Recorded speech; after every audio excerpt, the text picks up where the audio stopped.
Vivez le SWC à pleine puissance avec Red by SFR.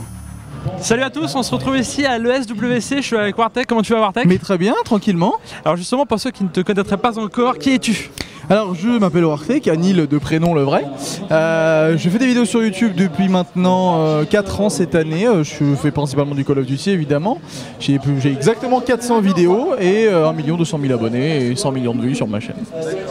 Dans quel état d'excitation tu es là, maintenant? Moi je suis assez serein pour dire la vérité. Ça va être un événement de ouf, on a prévu pas mal de choses donc ça va être vraiment cool. J'ai hâte que les gens rentrent en fait et que les gens viennent. Mais voilà, c'est un événement, déjà c'est une première pour le SWC au Zénith. Et ça me fait plaisir de voir que le jeu vidéo prend de plus en plus d'ampleur chaque année, quoi.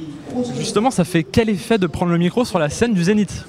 Ah bah bon, c'est vrai que voilà, à la base c'est les chanteurs, des artistes, des grands artistes, des vrais qui viennent ici pour chanter et tout, donc ça va être vraiment super sympa. J'ai hâte de voir l'ambiance et tout ce que ça va donner, mais à mon avis ça va être un joli show. Tu as forcément des pronostics à nous dire justement sur les deux équipes françaises en jeu? Alors bon, moi évidemment je fais partie de la FaZe, donc je suis le leader mais du côté sniper, donc moi forcément je suis pour mes FaZe. On va voir ce qu'ils vont donner. Il y a des très bonnes équipes, notamment les Américains qui sont là, les Denial ou les Optiques, même les Vitality qui sont là du coup les Anglais. Pour moi, de mes pronostics, je pense que c'est les Denial qui vont gagner parce que bon, c'est vraiment les meilleurs cette année pour le moment, donc voilà, mais j'espère qu'on va faire quelque chose de bien. Quels sont les enjeux pour la France justement sur ce week-end?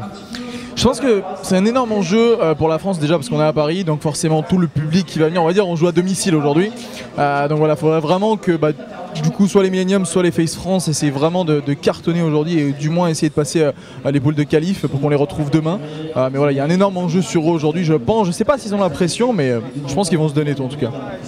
Toi, tu es joueur professionnel, tu l'as expliqué à l'instant. Est-ce que, d'après toi, tu as la reconnaissance du milieu sportif qui t'est due?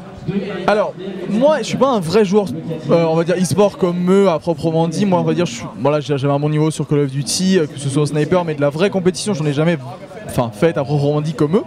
Moi je suis reconnu beaucoup de mes abonnés parce que je leur ai beaucoup appris du coup à comment apprendre à jouer, comment devenir plus fort, les techniques que moi je pouvais appliquer.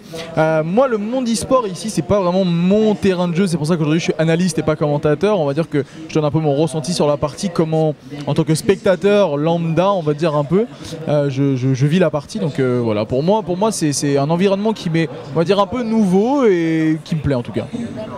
Quel futur tu vois justement pour cette compétition, pour le milieu de l'e-sport? Moi, le SWC déjà bosse depuis beaucoup d'années dans tout ce qui est gaming, forcément e-sport. Moi je pense que ça apporte beaucoup de choses. Déjà de faire un événement comme celui-ci dans un environnement comme celui-là, c'est vraiment exceptionnel et ça annonce beaucoup de très bonnes choses pour les années à venir, je pense, en termes d'e-sport. Ok, je vais te laisser le mot de la fin, Wartek. Peut-être un avis sur Black Ops 3? Alors j'ai pas eu la chance d'y jouer encore, mais j'ai hâte de tester comme chaque année le nouveau Call of Duty. Je pourrais y jouer à l'E3, donc ça arrive bientôt. Mais voilà, j'ai hâte de voir ce que ça va donner. J'espère que cette année encore on sera impressionné voir des nouveautés de Call of Duty. Et pourquoi pas, de toute façon je ferai des vidéos dessus c'est sûr. Et pourquoi pas une nouvelle compétition qui va s'ouvrir cette année ou du moins continuer. Ok, il me reste plus qu'à te souhaiter un bon show. Merci beaucoup.